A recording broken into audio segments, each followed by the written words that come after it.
Revision है liquidity के बारे में। Liquidity absorption, liquidity volume analysis वाला, और वॉल्यूम कंट्रैक्शन और एक्सपेंशन के ऊपर। ठीक है, ओके।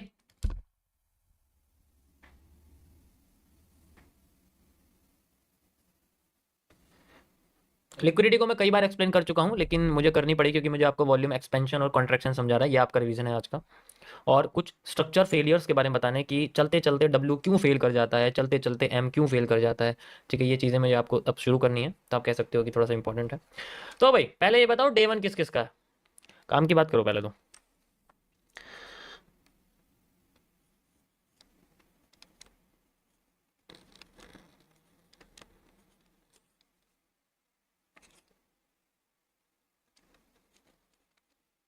लिक्विडिटी कॉन्सेप्ट नहीं, लिक्विडिटी ठीक है बस। किस किस का है डे वन? ओके, थोड़ा सा डिस्क्लेमर दे देते हैं। वैसे तो अब वो ऊपर भी लिखा आ जाया करेगा आपको। देखो, मैं अभी आपको अमेरिकन लैंग्वेज में पढ़ के सुना रहा हूँ। This stream is for education and learning purpose only, not a buy sell advice. I and we are not SEBI registered adviser. अब हिंदी में सुन लीजिए। मेरी स्ट्रीम पर कोई भी ट्रेडिंग नहीं करेगा, बाय सेल की भीख मांगने नहीं आएगा। ज़्यादा से ज़्यादा आप एक नोटबुक लेके चीज़ें लिख सकते हो जो आपको अच्छी लगेगी या लग सकती है, जो बताने वाला हूँ। इससे ज़्यादा किसी भी तरीके की stock, crypto, forex, option, premium की किसी भी तरीके की एडवाइजरी और पोजीशन और लॉस रिकवरी के मांगने ना आए। मेरे दिमाग में वर्ड आया था लेकिन मैंने बोला नहीं, कोई बात नहीं, चलो। ओके, सो एमएमसी का आज आपका लिक्विडिटी का कॉन्सेप्ट है।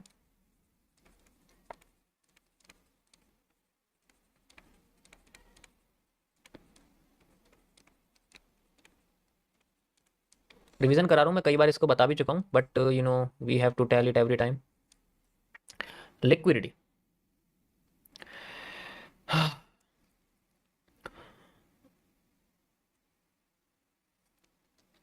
देखो होता क्या है। लिक्विडिटी क्या होती है कि ये बेसिकली आपका स्टॉक मार्केट का टर्म है।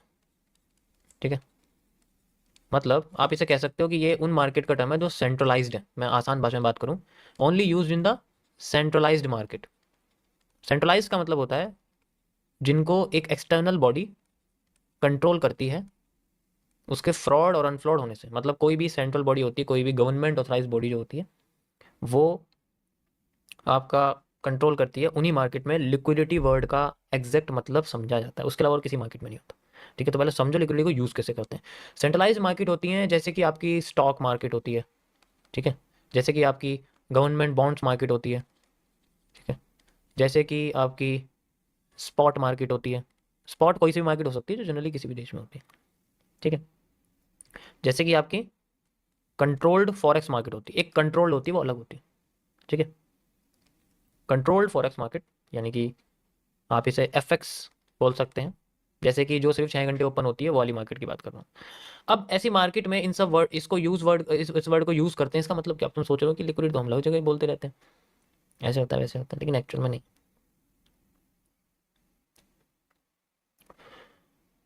होता क्या है, लिक्विडिटी जब क्रिएट होती है जब हम किसी चीज को खरीदते या बेचते हैं। ठीक है, छोटी और बड़ी उस हिसाब से क्रिएट होती है। जितने बड़ी होगी, जितना बड़ा अमाउंट में खरीदेंगे उतनी बड़ी लिक्विडिटी होगी, जितने बड़े अमाउंट में बेचेंगे उतनी बड़ी लिक्विडिटी होगी। और ये दोनों के नाम अलग अलग है। जैसे अगर मैं किसी भी एसेट को, मान लो मेरे पास कोई भी एसेट है। एसेट का मतलब क्या होता है, पहले समझो एसेट और लाइबिलिटी के मतलब क्या होता है। एक वर्ड होता है जिसे हम लोग बोलते हैं लाइबिलिटी। लाइबिलिटी का मतलब होता है जिसकी वैल्यू टाइम के साथ डिके होती है। मतलब जिसकी वैल्यू आप कह सकते हो कि टाइम के साथ सिर्फ वैल्यू जो है वो डिक्रीज ही होती है, वो कभी नहीं बढ़ती। जैसे गाड़ी, गाड़ी लेते रहते हैं ना लोग, महंगी महंगी गाड़ी लेते हैं, ये 2-2 3-3 करोड़ की गाड़ियां लेके जो है फिर एक समझदार बंदा कभी इतनी महंगी गाड़ी नहीं लेगा। दिखावे वाली अलग बात है, प्रोटेक्शन के लिए ले लेगा।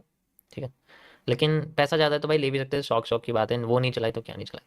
लेकिन एक्चुअल में बात कहना चाहता हूँ कि इन सब चीज़ों की वैल्यू नहीं होती। जैसे ये मान लो कोई भी माउस है, पेन है, फ़ोन है, कोई भी ऐसी चीज़ है लाइबिलिटी होती है इनकी। आप कह सकते हो कि वो वैल्यू उनकी टाइम के साथ डिक्रीज होती है। अगर आप इन्वेस्टमेंट पर्पस नहीं समझ रहे हो तो मैं अभी आपको इन्वेस्टमेंट पर्पस बता रहा हूँ।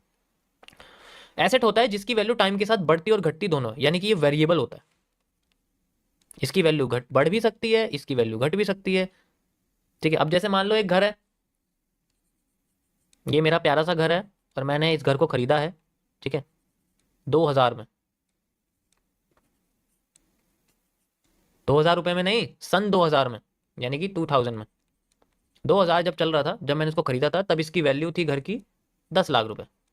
ठीक है, अब इसके आसपास में क्या है, रोड बन गई, मॉल बन गए, तो इसकी वैल्यू 10 लाख से 50 लाख हो गई। आज की डेट में 24 साल बाद, 25 साल बाद इसकी वैल्यू 50 लाख होगी। तो मेरे को तो बहुत अच्छा मुनाफा हुआ। लेकिन अगर यहाँ पर मॉल नहीं बनता, यहाँ सड़क नहीं बनती, यहाँ बम और गिर जाता, तो एक तो मेरा घर चला जाता, ऊपर से इस घर को कोई खरीदता नहीं, या फिर इस घर में कुछ ऐसा हो जाता जिसकी वजह से इस घर में कह सकते हो कि है ना, कोई किसी का डेथ वगैरह हो जाना कुछ में, तो ऐसे भूत वूत प्रेत वाले घरों को कोई नहीं लेता। इसकी वैल्यू तो ऐसा नहीं, इसकी वैल्यू गिर नहीं सकती, वैल्यू भी गिर सकती, डिपेंड करता है इसके साथ हुआ क्या है। अब वॉर हो गया यहाँ पर, जैसे हिटलर के टाइम में जर्मनी में जब वॉर हो रहा था, उस वक्त के घर कौन खरीदे, कोई भी नहीं खरीदे।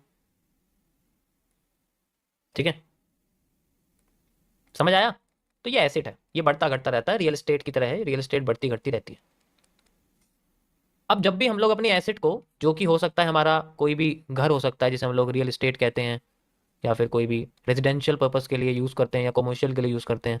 ठीक है, उसके बाद कोई भी हमारे पास शेयर्स ऑफ द कंपनी हो सकता है, कंपनी के शेयर्स हो सकते हैं। ठीक है, जैसे कि कोई भी कंपनी के शेयर है। इसी तरीके से हमारे पास किसी भी देश की करेंसी जिसे रखना अलाउ है, या जिसके अंदर ट्रेड करना अलाउ है, जिसके साथ उन करेंसीज को हम लोग कैश में रख लें, जैसे डॉलर रख लिया, जैसे येन रख ली अमाउंट में। ठीक है, इसी तरीके से जैसे हमारे पास करेंसी के बाद हमारे पास और भी बहुत सारी चीज़ें हैं जो कि हम रख सकते हैं। आसान भाषा में बात की जाए, कमोडिटीज़, कमोडिटीज़ यानी कि सोना, ठीक है, चांदी, ठीक है, वाइट गोल्ड, प्लेटिनम, जैसे कि देखो ये वाइट गोल्ड है, ठीक है, ऐसा प्लेटिनम होता है, इसको वाइट गोल्ड बोलते हैं, प्लेटिनम। ठीक है, तो ये सारे क्या हैं, ये भी एसेट होते हैं, टाइम के साथ ये भी बढ़ते घटते रहते हैं। ओके, अब जब हम इन एसेट्स को, यानी कि जब हम इन एसेट्स को मार्केट में बेचने जाते हैं, ठीक है, आसान भाषा में बात करें तो आपने कोई भी चीज़ खरीदी हुई है इसमें से, कोई भी चीज़ मतलब कुछ भी चीज़, मैंने 100 रुपये का गोल्ड खरीदा हुआ है, मान लो गोल्ड भाई लॉट ले रखा 0.5 का, तो मेरे लिए तो वो ज़्यादा हो गया ना, 100 पॉइंट मेरे फेवर में चल रहे, तो मेरे पास गोल्ड का एक एसेट है, मान के चलो, स्पॉट है वो अलग बात है, लेकिन मैंने गोल्ड खरीदा। तो एसेट यानी कि अब ये एसेट कहाँ होगा, ये एसेट होता है हमारे ट्रेडिंग अकाउंट में। ट्रेडिंग अकाउंट में एसेट रहता है। अब ट्रेडिंग अकाउंट में जो एसेट है इसकी वैल्यू भरी पड़ी है, तो चार्ट में ये एक ग्रीन कलर के मारूबोजू की तरह दिखेगा, ग्रीन कलर के मारूबोजू की तरह दिखेगा। अब ये भरा पड़ा है हमारे प्रॉफिट से, क्योंकि हमारे लिए तो प्रॉफिट है ना ये, आप कह सकते हैं, चार्ट में हम इसको ये कहते हैं। और मान के चलो मार्केट टॉप पे है और मारूबोजू बना हुआ है, हमें लगा हमारे एसेट की वैल्यू बहुत ज़्यादा हो चुकी है, तो हमने इसको बेचने के लिए मार्केट में एसेट को बेचा। जैसे ही बेचा मार्केट नीचे गिरनी शुरू हो गई, जैसे ही बेचा मार्केट नीचे गिरनी शुरू हो गई, तो जब इसको बेचते हैं तो हमें रेडी फॉरवर्ड कैश, यानी कि वो पैसा जो डायरेक्ट हमारे बैंक अकाउंट में आता है, या फिर हम लोग उसको विड्रॉ कर सकते हैं, मार्केट से निकल जाता है पैसा, वो ट्रेडिंग अकाउंट से पैसा निकल जाता है, वो पैसा वहां से बाहर आ जाता है। अब ये ऐसे प्रोसेस को हम लोग बोलते हैं लिक्विडिटी स्वैपिंग, यानी कि स्वैप करना, लिक्विडिटी स्वैप, स्वैप।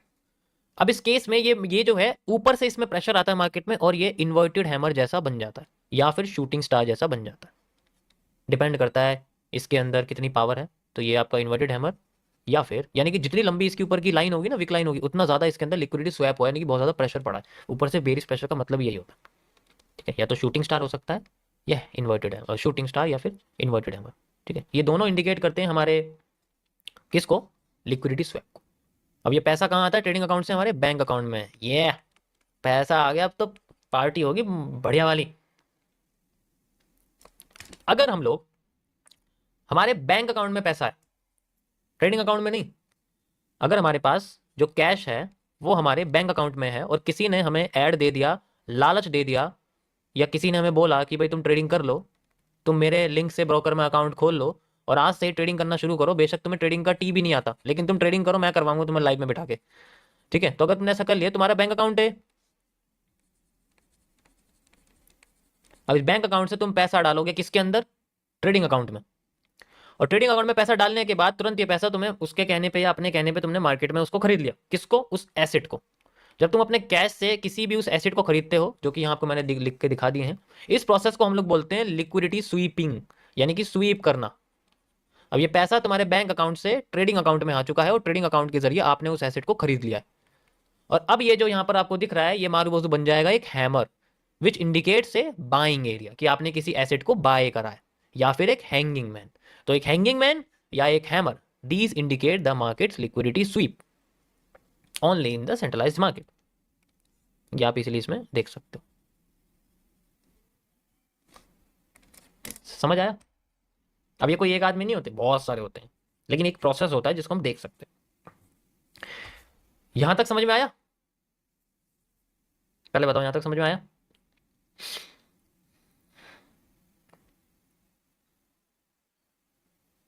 हाँ ना, कुछ तो बोलो।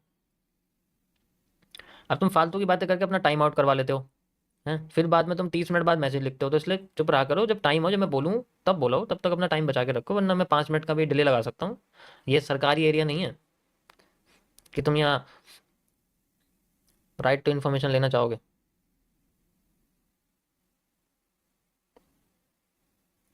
ठीक है, परफेक्ट। अब बात करते हैं थोड़ी सी कॉम्प्लिकेशन के बारे में, ये इतना नहीं है। अब क्या है कि अगर आपने ये कोई प्रोसेस करा या किसी ने भी ऐसा प्रोसेस करा मार्केट में, और अगर यहाँ पर जो एसेट का प्राइस है, एसेट का प्राइस कुछ भी हो सकता है, गोल्ड कितने प्राइस पे चल रहा है, सिल्वर कितने प्राइस पे चल रहा है, किस जगह कितनी प्रॉपर्टी है, यूरो यूएसडी कितने प्राइस पे चल रहा है, बिटकॉइन यूएसडी कितने प्राइस पे चल रहा है, ठीक है। तो उसका जितना ही प्राइस है, अगर उस एसेट का प्राइस फ्लक्चुएट नहीं करा ज्यादा, यानी कि ज्यादा हिला नहीं, ज्यादा अमाउंट में एकदम से गिरा नहीं, मार्केट एकदम से उठी नहीं, तब तो कोई इशू नहीं है। तो तभी लिक्विडिटी मानी जाएगी अगर यहां पर विदाउट द फ्लक्चुएशन का मतलब होता है बहुत ही जल्दी अमाउंट में किसी एसेट का प्राइस हिलना, फ्लक्चुएशन ऑफ प्राइस, तब तो ठीक है, तब तो हम इसे एसेट बोलेंगे। लेकिन अगर ऐसा हो गया कि इसमें से कुछ भी करते हुए, एसेट को कैश में कन्वर्ट करते हुए, अपने एसेट जल्दी जल्दी बेचते हुए या जल्दी जल्दी खरीदते हुए एकदम से मार्केट गिर गई या उठ गई, इस कंडीशन को हम बोलते हैं इलिक्विडिटी। ठीक है, स्पेलिंग गलत हो सकती है, इसको देख लेना, इलिक्विडिटी हम इसको बोलते हैं। और कब आती है? ये तब आती है जब हमारी मार्केट में किसी भी तरीके से, गलत तरीके से, या फिर बहुत सारे लोग एक ही बार में किसी भी एसेट को बेच रहे हैं। जैसे अगर मार्केट अपने आराम से किसी अच्छी जगह पे चल रही है, कोई इशू नहीं है, वो अपने आप को डाउन लेके जाती है और कंटिन्यू कर रही है एक नॉर्मल वे में, एकदम से किसी वजह से मार्केट में डाउन ट्रेंड आ जाता है, भाई ये तो बहुत बड़ा मूव है किसी मार्केट के लिए, और बेसिकली उन मार्केट्स के लिए जो सेंट्रलाइज्ड है, जैसे स्टॉक मार्केट वगैरह। तो ऐसे केस को हम लोग बोलते हैं इलिक्विडिटी, क्योंकि इसमें अब मार्केट नीचे आ रही है, इसका मतलब क्या हो रहा है, इसको हम क्या बोलेंगे, इसको बोलेंगे हम लोग बहुत भयंकर रूप में लिक्विडिटी स्वीप हो रही है यहाँ पर।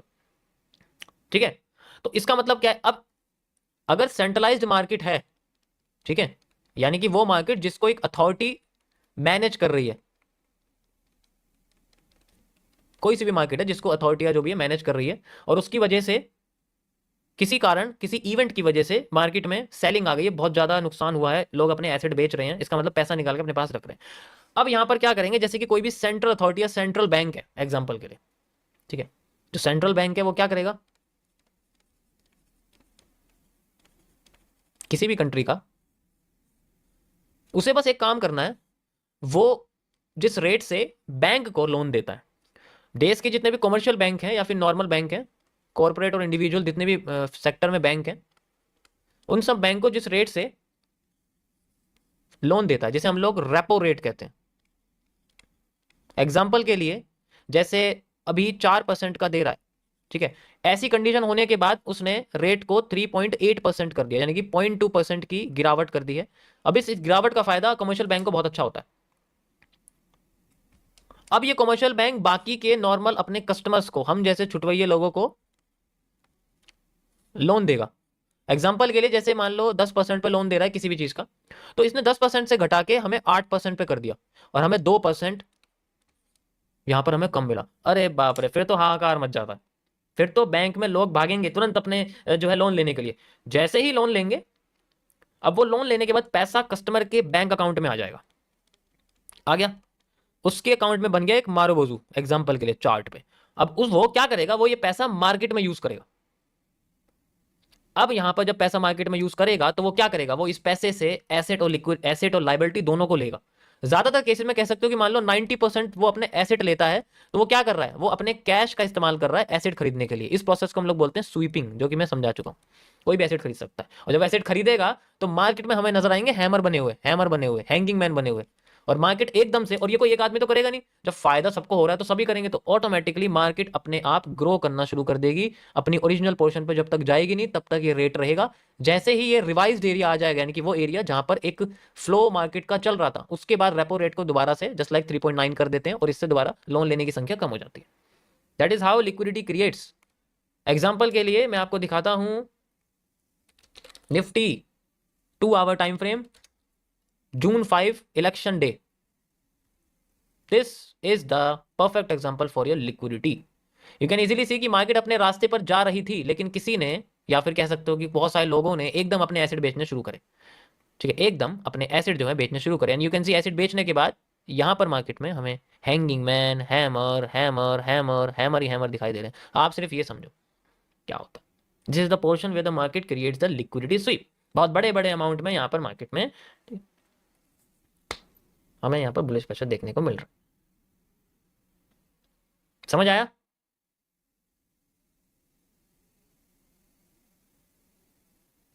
Got it? This is called the liquidity. अगर ये डिसेंट्रलाइज्ड मार्केट है तो इतनी जल्दी रिकवरी नहीं होगी कि 2 ही दिन में मार्केट उसी फेज में पहुंच गई। ये भूल जाओ। मैंने शुरुआत में ही आपको एक वर्ड यहां बताया था, फॉर सेंट्रलाइज्ड मार्केट। अगर डिसेंट्रलाइज्ड मार्केट है तो मजाल है कोई इसको बिना बड़े प्लेयर के अलावा छू दे। एग्जाम्पल के लिए, अगर मान लो डिसेंट्रलाइज्ड मार्केट है जिसको कोई भी सेंट्रल अथॉरिटी नहीं यूज कर रही, जो ब्लॉक्स के बेसिस पे चलती है, जैसे कि ब्लॉकचेन मार्केट, जिसे हम लोग क्रिप्टो वर्ल्ड बोलते हैं, द क्रिप्टो मार्केट्स। ये क्रिप्टो मार्केट्स ब्लॉकचेन के जरिए चलती है, यानी कि इसमें ब्लॉक टू ब्लॉक ट्रांसफर है। एक ब्लॉक ये है, एक ब्लॉक ये है, एक ब्लॉक ये है, तो ये किसी का क्रिप्टो वॉलेट है, किसी का क्रिप्टो वॉलेट है, किसी का क्रिप्टो वॉलेट है। इनके बीच में क्रिप्टो का एक्सचेंजेस हो रहा है। भाई बीच में तो कोई अथॉरिटी नहीं है मैनेज करने वाली। और जब ये एक दूसरे को अपने क्रिप्टो भेजते हैं तो बदले में पैसे लेते हैं। अब वो कैश में लें या अकाउंट टू अकाउंट ट्रांसफर लें, वो अलग बात है। यहां तो कोई अथॉरिटी नहीं है बीच में। तो अगर मार्केट इसकी एक टाइम पे $70,000 पे पर चली गई, ये बाद में $15,000 पे आ गई ना, तो जब तक इसमें कोई बड़ा इंस्टीट्यूशन जैसे ब्लैक स्टोन है, ब्लैक रॉक है, ऐसे ऐसे बड़े बड़े लोग जिनकी ट्रिलियंस ऑफ डॉलर्स में फंड मैनेजमेंट है, या कोई भी बड़े इंस्टीट्यूशन, जब तक इनमें पैसा नहीं डालेंगे ना, ये उठने के नहीं है। तो यहां डिपेंडेंसी किसी प्राइवेट के ऊपर आ जाती है, यहां डिपेंडेंसी सेंट्रल गवर्नमेंट बॉडी की रहती है। या फिर आप कह सकते हो कि कंट्रोल्ड मार्केट है, भाई पूरा ध्यान रखते हैं, हर देश की गवर्नमेंट करती है, तो ताकि उसकी मार्केट बिल्कुल अच्छी चले। यहां तो कोई छूता ही नहीं है, इसलिए सरकार चाहती है कि ऐसी मार्केट से दूर रहो जिसको कोई कंट्रोल नहीं करता, ताकि पैसा किसी का ना जाए। अभी तो फायदे में चले ना, क्योंकि $1,00,000 चल रहा है, तो हाँ हाँ हाँ हाँ हाँ हाँ हो रही है भाई, बहुत अच्छा बिटकॉइन है, बहुत अच्छा। जब नीचे पड़ा था $15,000 पे, तब किसी ने नहीं पूछा। समझ आया? सरकार भले के बारे में सोचती है, अनभले के बारे में नहीं। कह सकते हैं हर देश की सरकार। So this is the liquidity concept guys.